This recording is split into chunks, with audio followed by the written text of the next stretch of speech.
What's up, Ghost Girls? Welcome to the Ghost Girls Ghost Stories podcast.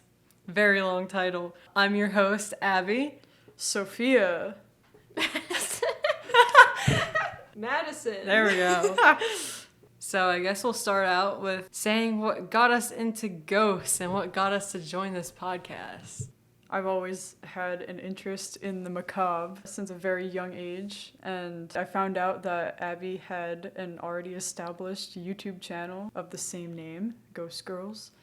I've never ghost hunted professionally. I don't have the equipment, Abby has the equipment, but I have at least one piece of solid evidence. One piece of solid evidence. Yeah. All the rest is just what I've seen with my own eyes and heard with my own ears. If you had to rate on a scale of 1 to 10 how much you believe in the paranormal, 10 being it's definitely true, how would you rate it? I'd definitely say 10. I firmly believe that there is a realm beyond ours, and sometimes they kind of get in the mix. What do you think, Madison? Yeah, now Madison's our skeptic. Yeah, I'm the token skeptic of this podcast. What got you to join the podcast? I think ghosts are neat, even though I don't believe in them. I think the concept of them is neat, so supernatural stuff is just kind of neat. Like the show, Supernatural. I like the show. Yeah, I like the show. But that's not this podcast. Have you ever ghost hunted before? No. No? No.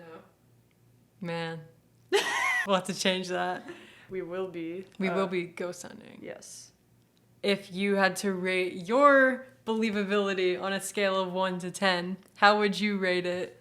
1.6. Oh, that's low. Oh. It's pretty low. And very specific. I think by the end of this podcast semester, we'll have that up to at least a 5. Yeah. Yeah, That's our goal. That's our one primary goal, to turn Madison from a skeptic into a believer. Yeah. Or maybe not. I don't know. My goal to turn you guys into skeptics. That's So we've got a little reverse Ooh. angle going on here. Ooh. So for me, I was always into ghosts when I was really little. I think my cousin showed me Ghost Adventures, and then it was kind of all from there. I was obsessed. Last fall, so 2022, I was thinking, it would be so cool if I had a ghost show. Days later, my sister texted me and she was like, we should make a ghost show. And I was like, you just read my mind. So that's kind of what inspired me to create it. I've ghost hunted many, many times. I'd say I'm pretty experienced with it. I mean, there's always stuff to learn. There's always stuff that you make mistakes with that you don't do the next time. And if I had to rate my believability, I'd say an 8.5. Because it's good to believe, but then you also have to make sure you have some skepticism there. Yeah, I mean, I agree. There should be some skepticism.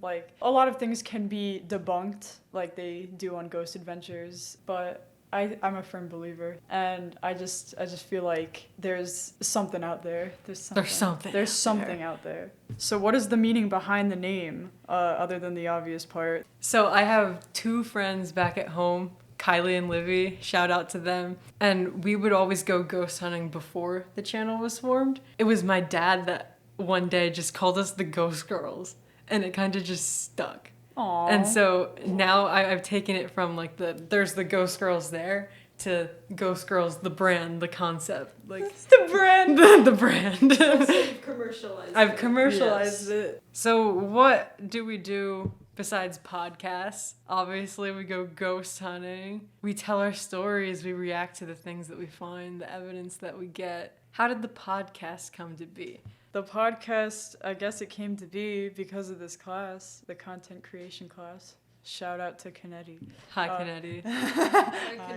I just found it to be an interesting idea. Well, also, we're both interested in ghosts. Yeah, it's going to be an interesting semester with this whole podcast and YouTube channel collaboration. Mm-hmm. So on this podcast, we are going to obviously share our own personal ghost stories.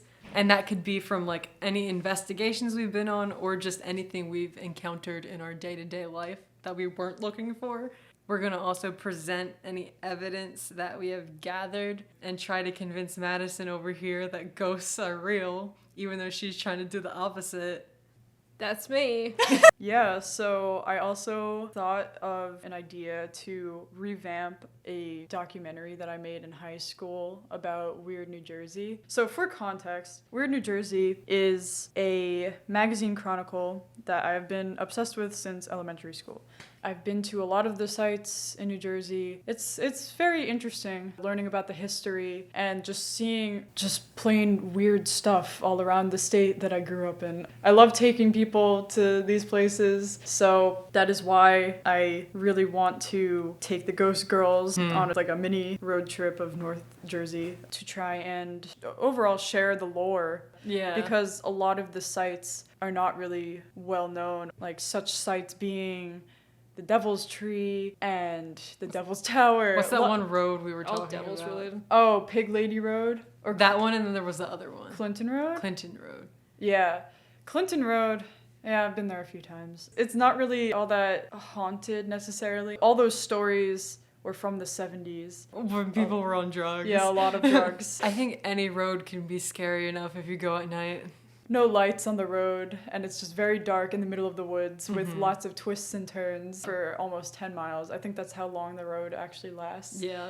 And it goes right into New York State. Like, there's just no stopping. Terrifying.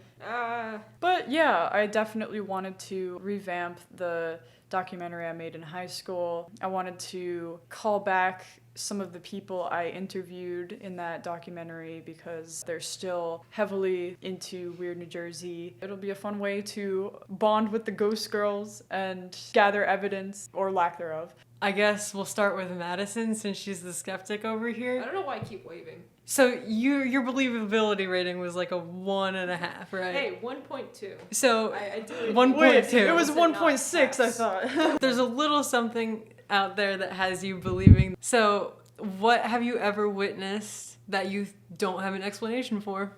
Not really anything I can think of. It's just like if I encounter a ghost and it's very much, oh my god, it's actually a ghost, I'd just be like, no. For you to believe, you have to see something. Yeah. For yourself? Yes. I'm like a ghost agnostic and not a ghost atheist. Because you Atheist. acknowledge the fact that you don't have proof for it, but you also can't disprove it. I guess. Like if there was literally no explanation, it's just a full ass like apparition in front of me. I'm just like, okay. You're just here to try to prove us wrong. Say, that was the wind. Must have been the wind. Must have been the wind. I guess I'll ask Sophia now, what is your first paranormal experience that made you believe? All right, well, I was 3 years old. I actually don't remember if I had any experiences prior to this, but I did have an imaginary friend as a kid. I don't know for sure if this was actually just in my head or if it was an actual apparition that was trying to contact me. I remember his name was Charlie.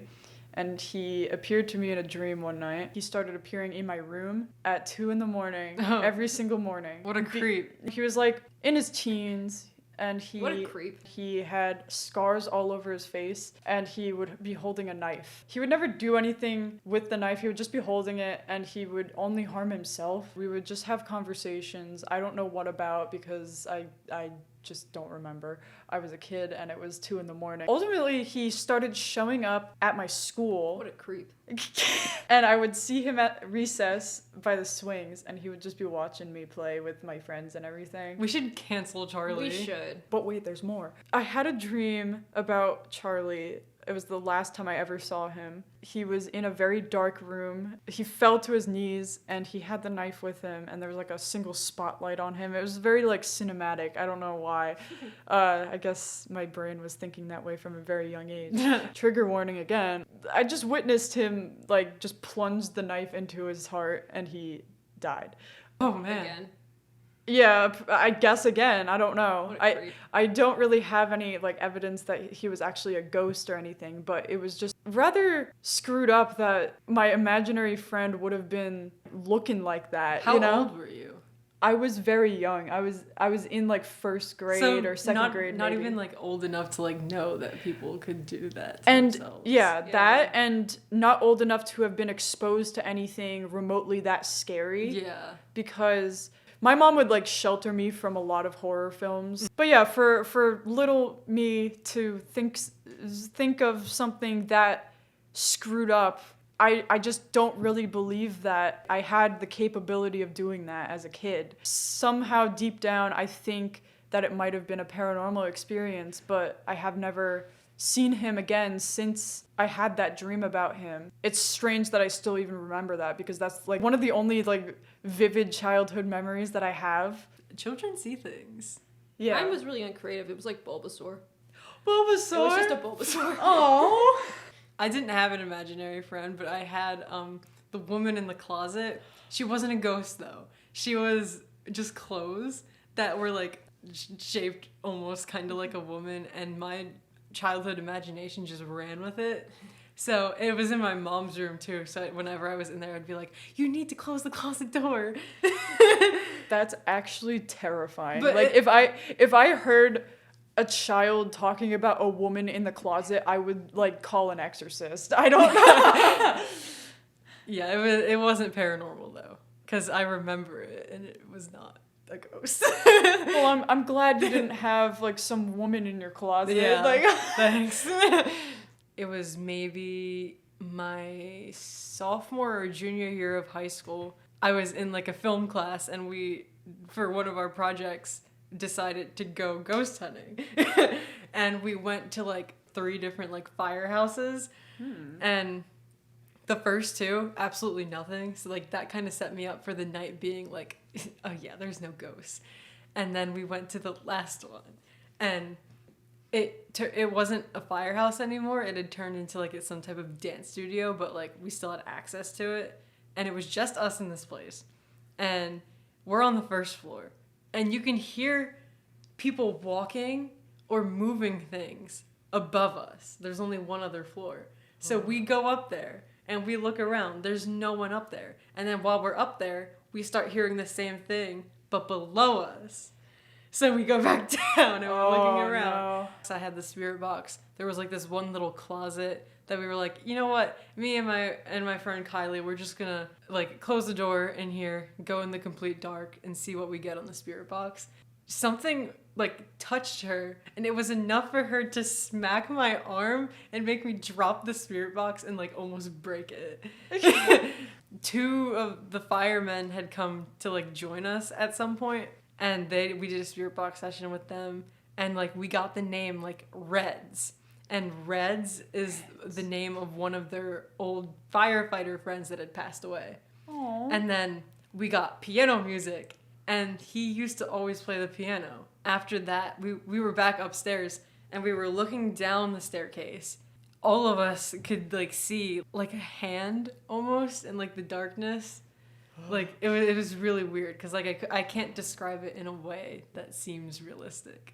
Well, if I try to debunk you on like the red thing, I'll just sound like a prick. Like, So what do you think about the spirit box? Do you even know what a spirit box is? it's like a box that has like radio waves, and then it's like the ghosts are talking into it. The spirit box flips through every single radio channel, and it does it in like the span of point something seconds. So like the idea is, if you get something longer than that amount of seconds, then that's something trying to get through to you. And it could either be their voice, or they like pull things from the radio station, kind of like Bumblebee. I actually didn't know that. That's interesting. What did you think it was? I just didn't know how it worked. I just knew that it would go psh, psh, psh, psh, psh. Yeah, Like it makes that's staticky noises. yeah. But yeah, it's going And through then radio if stations. it dies down just a little bit, that means something is trying to get through. Yeah, they take the energy from it too. I cannot wait to go on ghost expeditions. I hope we experience something on the line of that. Oh, And not yeah. just Well- like go to a tree and it's like, yep, all right, let's leave. Yeah. Well, the devil's tree is certainly something. It better be. It's called the devil's tree. It better be devilish. Probably next episode in the podcast, we'll probably talk about our other ghost stories that we've had, the investigations I've been on. Sophia has so many stories to share. And I'll I just be definitely here. and Madison will just be here, and I'll just be here. you could try to debunk us. Yeah. See you on the other side, ghost girls. Ghost girls, signing off. See you on the other side.